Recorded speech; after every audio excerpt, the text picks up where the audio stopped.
Here at Simple Solutions, we're always looking for creative ways to increase kitchen storage. In this case, we're going to be storing foil and plastic wrap and plastic bags, things that you use all the time but are typically buried in a drawer.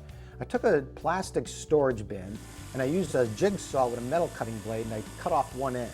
Now I'm going to mount it to the inside of this door, and then we'll be able to use it for storing the foil and other items. I made these marks earlier, and I'm just going to attach it with a couple of half-inch screws. I'm going to put 2 on each side. And you want to make sure the screws aren't too long because you don't want them poking through the other side of the door. Put 2 on this side. I'll put 2 more on this side.